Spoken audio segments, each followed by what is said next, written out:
제가 예기치 않게 여호와 증인과 관련된 두 사람하고 이렇게 알고 지내게 되었어요. 한 분은 인생의 진짜 어려운 풍파 속에서 이 여호와 증인이라는 당신의 신앙, 이 생활이 정말 모든 것이에요. 모든 것을 내걸고 얼마나 열심인지 알지 못해요. 제가 그냥 교회 다니는 정도로 알고 계셔요. 목사인 걸 모르세요? 만나면 우리들도 그러잖아요. 암암리에 이렇게 복음을 전하고 싶고 막 이러죠. 그분이 이렇게 암암리에 저에게 그렇게 거기 말씀을 이렇게 펴놓고 그냥 제 앞에 딱 펴놓고 얘기를 많이 하셔요. 그러면서 얼마나 전하고 싶어 하는지 몰라요. 이분은 여호와 증인이 이분의 삶의 전부인 것 같아요. 그런데 다른 한 분 같은 경우는 또 반대입니다. 여호와 증인이 원수예요, 원수. 왜냐하면 아내가 너무 열심히 이 종교 생활에 열심을 냈어요. 가정에 소홀했던 거예요. 그러면서 갈등을 빚었어요. 근데 문제는 이 갈등을 견디다 못한 아내가 젊은 나이에 아파트에서 투신을 한 거예요. 그러니 이분 마음이 어떻겠어요? 아내에 대해 이야기를 할 때 애증 섞인 이야기를 같이 해요. 뭐냐면 그렇게 열심히 다닐 거면 혼자만 다니지. 왜 그렇게 강요를 해서? 옛날 우리 남자 어르신들이 보면은 막 아내 때리고 이런 거 많이 있었죠. 옛날에는 그게 뭐 당연한 것처럼 있었어요. 이분도 그런 말씀하셔요. 그래서 자기가 때리기도 했다고. 그리고 여호와 증인들도 아마 제사를 드리는 걸 금하는 것 같아요. 제사를 본인만 와서 절 안 하면 되지. 가족들 다 모이는데 절대로 안 온다는 거예요. 이것 때문에 가족들 간에 불화가 있었다고 얘기하면서 이렇게 회상을 하시면서 뭐라고 얘기하냐면 제 마음속에 아유 내가 좀 더 참을 걸. 그러지 않았으면 이러지 않았을 텐데 하는 아쉬움이 들어있는가 하면 또 한편으로는 원망도 있는 거죠. 근데 이분이 가장 먼저 아내가 여호와 증인이었다라는 것 때문에 했던 원망이 뭐였냐면 아들 하나 있는데 아들하고 내 생일을 안 챙겨줬어요 그러시더라고요. 근데 전혀 안 챙겨준 게 아니라 생일 전날 아니면 그 다음날 챙겨준대요. 근데 제가 이때 이상하다, 뭔가 있다 생각했어요. 왜냐하면 여호와 증인의 열심이신 이분이 전에 하신 말씀이 있었거든요. 우리 여호와 증인은 생일을 챙기지 않습니다. 챙기는 기념일은 오직 결혼 기념일 뿐입니다 그러시는 거예요. 그래서 또 궁금하면 물어봐야 되잖아요. 제가 이분한테 물어봤어요.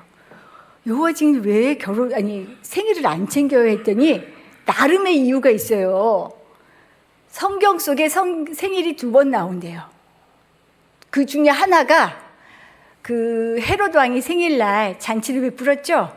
그러고 나서 어떻게 해요? 세례 요한의 목을 베어서 헤로디아의 딸에게 소반에 딱 바쳤잖아요. 이거 보세요. 성경에 나오는 생일은 좋은 날이 아닙니다.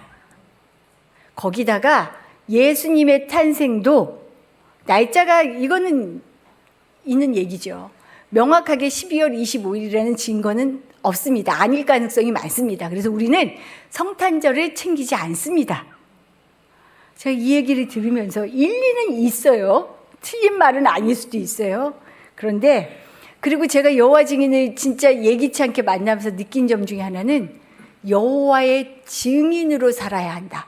당신들의 삶에서 여호와가 드러나야 한다라는 것 때문에 정말 얼마나 성실한지 몰라요.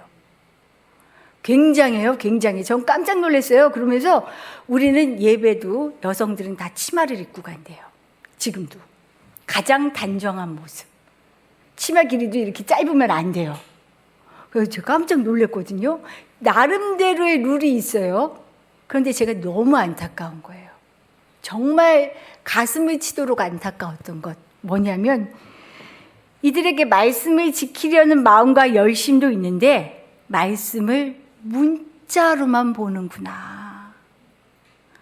왜 말씀이 지닌 의미를 놓치고 있을까? 과연 이들이 지키려고 정해놓은 이 수많은 조항들이 목숨 걸고 지켜야 하는 것일까? 그런 생각 드지 않으세요? 너무 안타까운 거예요. 그런데 이게 비단 우리가 소위 이단이라고 규정하는 여호와의 증인에만 있는 일일까라는 생각이죠. 교회 생활에 오랫동안 젖어서요, 우리들이 화석처럼 굳어버린 신앙생활이 있지 않나, 그런 생각 들지 않으세요? 더욱이 오늘은 이제 예수님의 십자가, 종려주의를 시작으로 해서 십자가를 묵상하며 내가 진 십자가가 뭘까를 정말 깊이 생각하는 주간이에요. 진짜 예수님의 십자가 때문에 내가 살았다라고 믿어지세요? 그게 진짜 감사하세요? 그래서 오늘 사순절의 마지막 주일을 맞으면서 오늘 말씀을 통해 십자가의 의미를 좀 제대로 알았으면 좋겠다라는 생각으로 말씀을 나누려고 합니다. 첫 번째 말씀은요, 진의를 알기에 힘쓰자. 진의가 뭐예요? 참 뜻이죠. 참 뜻을 알기에 힘쓰자 하는 거예요. 오늘 예수님께서 예루살렘으로 입성하신 날을 기억하는 종려주일이죠. 예수님이 예루살렘에 딱 들어가시자 많은 사람들이 종려나무 가지를 흔들면서 뭐라고 해요? 오늘 말씀 9절 말씀입니다. 앞뒤로 무리가 막 따르면서 소리 높여서 이르되, 같이 외쳐볼까요? 호산나 다윗의 자손이여 찬송하리로다. 주의 이름으로 오시는 이여 가장 높은 곳에서 호산나 하더라. 예수님이 지나가실 길에다가 자기 옷까지 다 벗어서 지려 밟고 가시옵소서, 진짜 이 마음으로 다 내려놓고 예수님을 환호하잖아요. 호산나 호산나. 근데 잘 아는 것처럼 이 환호가 오래가지 않습니다. 왜 오래 안 갈까요? 왜냐하면 예수님이 찾아오신 예루살렘으로 가는 길은요, 애초부터 죽으러 가는 길이었어요. 죽기로 각오하고 가는 길이었어요. 누가복음 13장 33절에 이미 예고된 죽음의 길을 한번 볼까요? 같이 읽어볼게요. 그러나 오늘과 내일과 모레는 내가 갈 길을 가야 하리니 선지자가 예루살렘 밖에서는 죽는 법이 없느니라. 예수님의 십자가, 이 죽음의 길이 예루살렘으로부터 시작된다는 것을 미리 지금 예고해 주고 계시는 거죠. 예수님의 예루살렘 입성은요, 당신이 이 땅에 오신 이후 십자가와 부활이 실현되는 본격적인 시작입니다. 그래서 오늘 우리가 읽은 이 말씀 뒤로는요, 그때부터 진짜 불꽃이 튀어요. 예수님과 종교 지도자들 간에 불꽃 튀는 논쟁이 벌어지고요, 소위 말하는 진짜 싸움판이 벌어집니다. 당장 무슨 일부터 벌어지냐면, 이스라엘 백성들이 목숨처럼 여기던 게 뭐예요? 성전 있죠, 성전. 예수님이 성전 들어가셔서 뭐라고 하셨어요?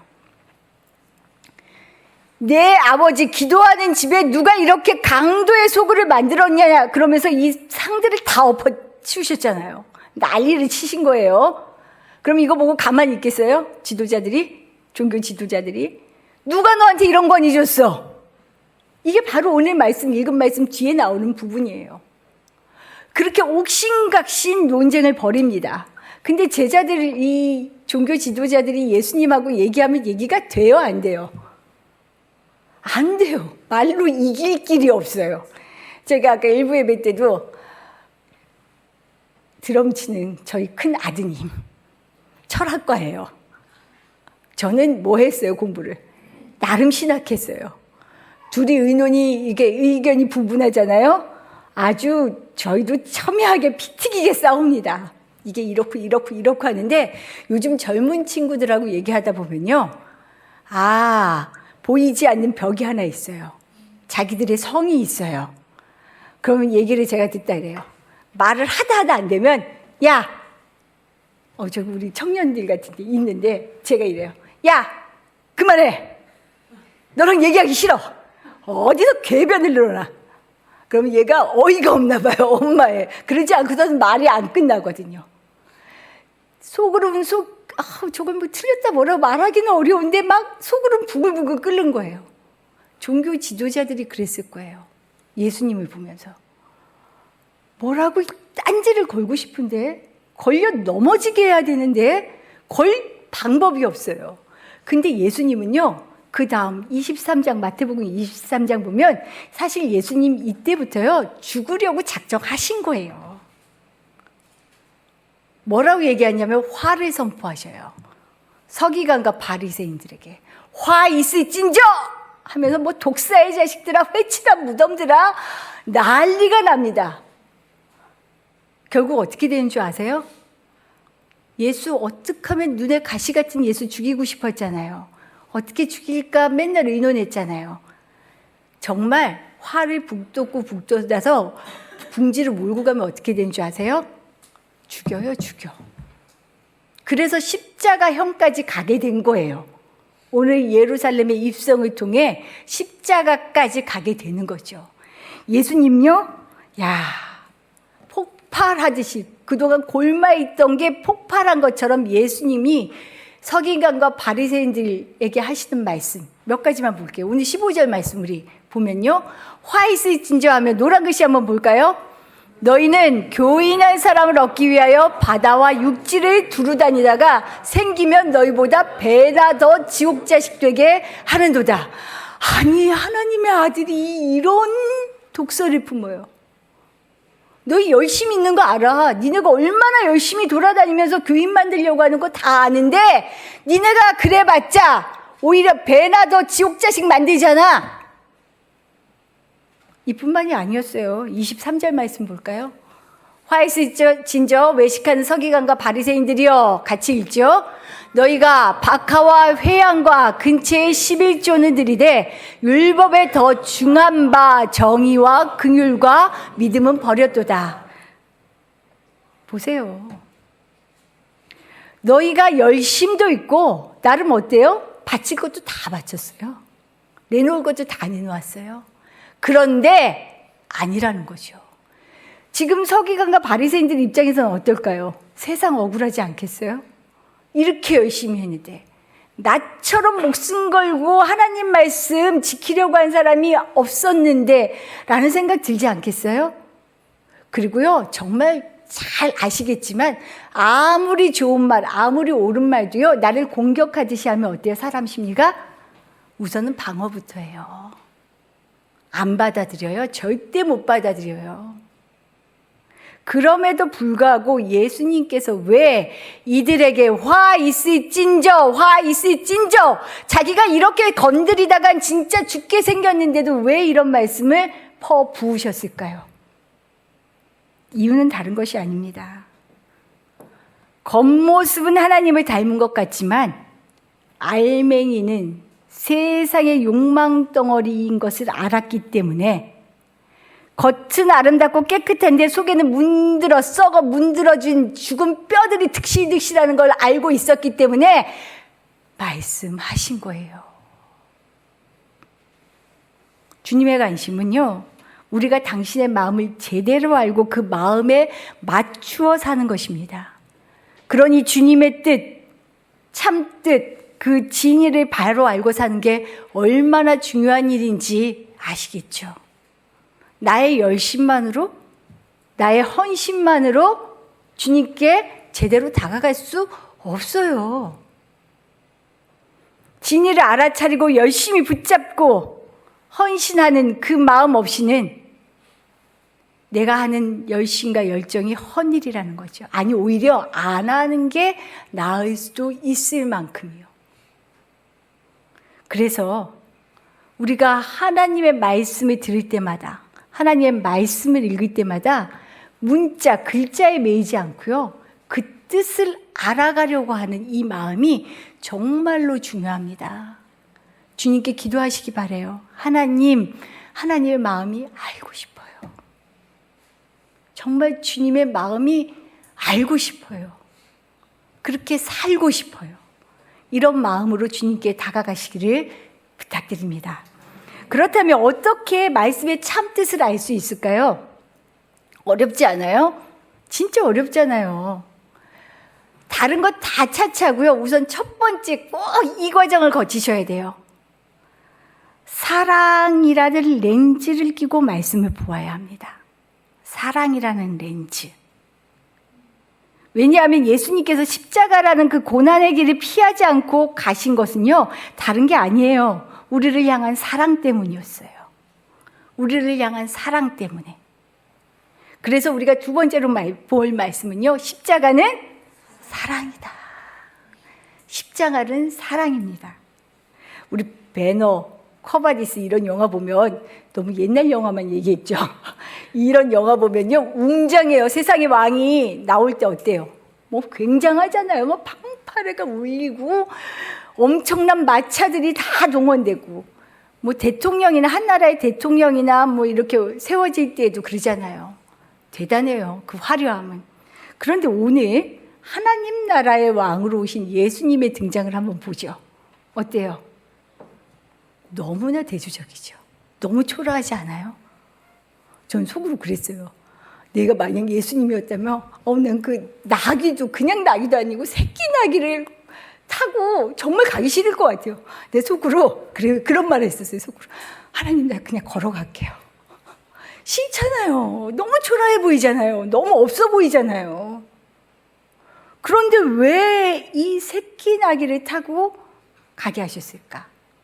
예루살렘 성에 들어가게 하셨을까? 사실 메시아에게 동물리지 어울리지 않는 이 나귀, 새끼 나귀를 타고 입성하는 것은요, 선지자를 통해서 미리 보여주신 얘기예요. 오늘 5절 말씀에도 나오죠? 같이 읽어보죠. 시온 딸에게 이르기를,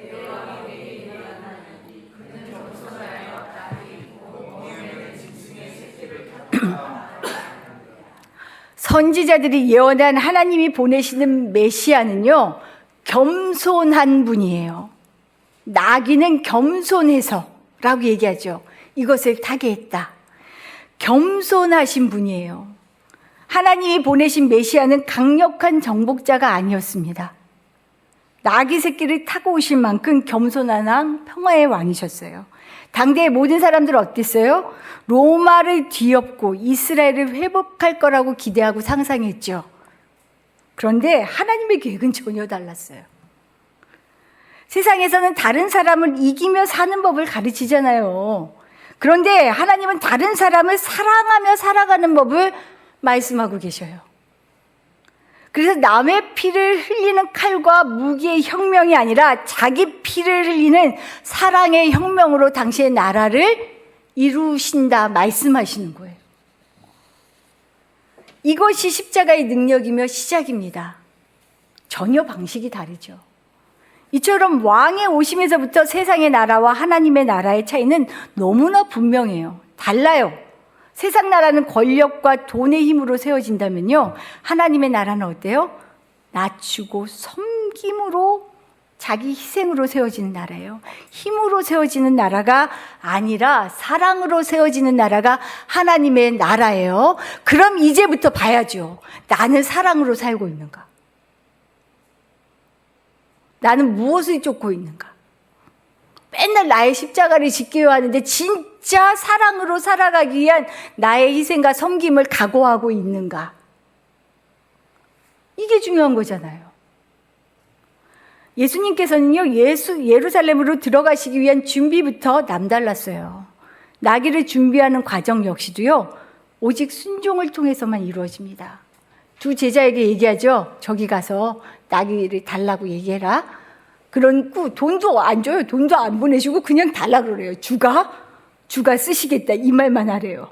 속으로 아유 그러면 누가 줄까? 주인이 줄까 싶은데 이 주인도 신기해요. 어떻게 해요? 줘요. 이거 보세요. 하나님의 방식은요, 세상에서 말하는 원칙과 방식을 따르지 않아요.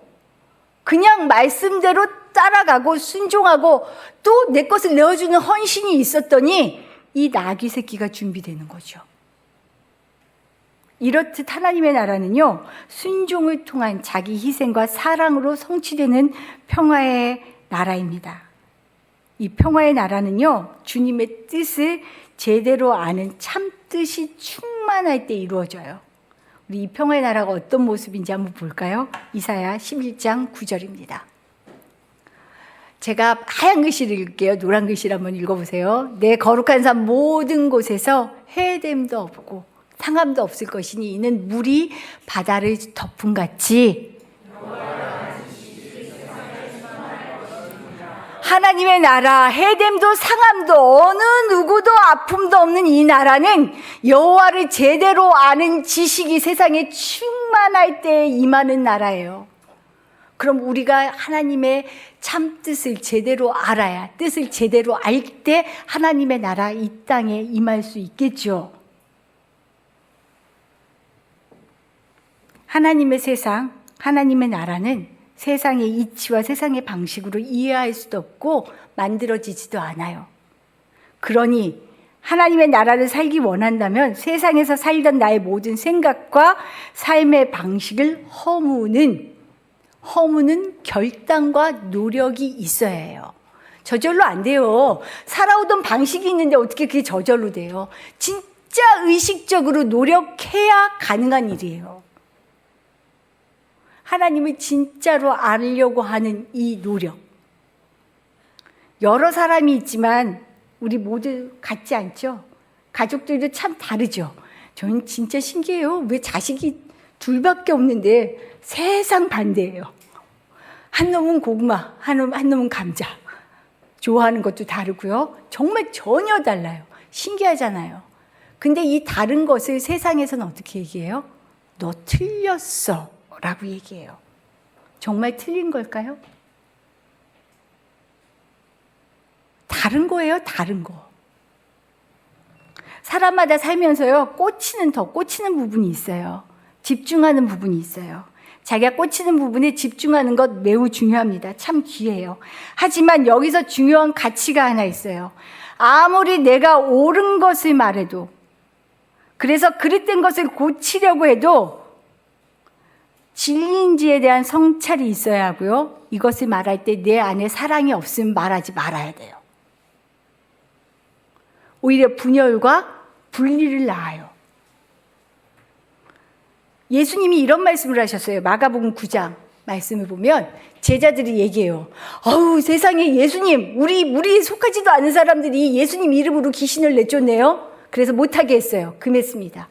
근데 예수님이 뭐라고 얘기하냐면 금하지 말라. 내 이름을 의탁하여 능한 일을 행하고 즉시로 나를 비방할 자가 없다 얘기하시면서 뭐라 그래요? 우리를 반대하지 않는 자는 우리를 위하는 자니라. 예수님은 너무 넓으신 분이에요. 너무 깊으신 분이에요. 함부로 분리하고 함부로 사람을 판단하고 하시는 분이 아니에요. 그런데 우리는 어때요? 습관처럼 되어 있어요. 나랑 다르면 다 틀린 것처럼 얘기가 돼요. 그래서 의식적으로 노력하지 않으면 세상의 방식, 내가 살아왔던 방식을 벗어버리기가 어려워요. 제가 만난 어르신 중에 한 분이 저한테 고향이 어디요? 저 서울인데요. 서울에서 나고 자랐어요. 그랬더니 아이고 다행이네. 전라도가 아니라. 왜냐면 이제 선거가 있잖아요. 전라도 사람들이 찍는 당이 다 있다고 생각하시나 봐요. 근데 제가 마음이 너무 쓸쓸한 거예요. 이 어른하고 친해요. 지금도 잘 웃고 잘해요. 근데 제가 어떤 생각이 들었냐면 어느 당은 누구든지 자기가 지원하는 당을 다 찍으면 돼요. 소신껏 하면 돼요. 그렇죠? 그런데 전라도 사람은 다? 경상도 사람은 다? 사실은 저희 부모님이 다 전라도 분인데 아버지는 전혀 그게 없었는데 저희 친정어머니는 지역 감정의 끝판왕이셨어요. 진짜 끝내줬어요. 사위가 경상도 사람 데리고 오지 마라 소리를 무지하게 들었어요. 대단하셨죠? 근데 너무 마음이 안타까운 거예요. 이런 얘기는 어른들하고 얘기하지 말라 그러잖아요. 부모님하고도 싸운다고. 담임 목사님도 저희 아버님하고 절대 얘기 안 했어요. 그럼 싸움 나거든요. 옛날에 정치 얘기할 때. 근데 제가 어떤 생각이 들었냐면 한 번은 좀 돌아보시면 좋겠다. 근데 이거를 좀 유하게 어떻게 표현할까 하다가 제가 씩 웃으면서 이랬어요. 우리 부모님은 전라도인데 이분이 흠칫하신 거예요.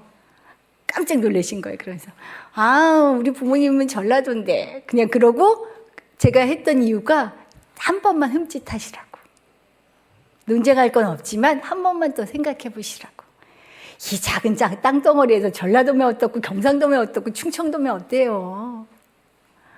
이거 노력하지 않으면, 이거 의식하지 않으면 우리 안에서 사랑으로 살아가는 거 너무 어려워요. 어떤 노력하실 수 있겠어요?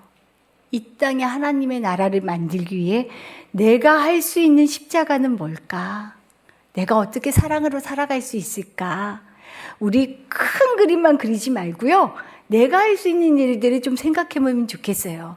그 작은 충성이, 그 작은 일이 결국은 정말 스며들듯 쫙 하나님의 나라로 만들어지게 되어 있거든요. 우리가 이런 고난 주간을 보내실 수 있기를 축복합니다. 기도드릴게요.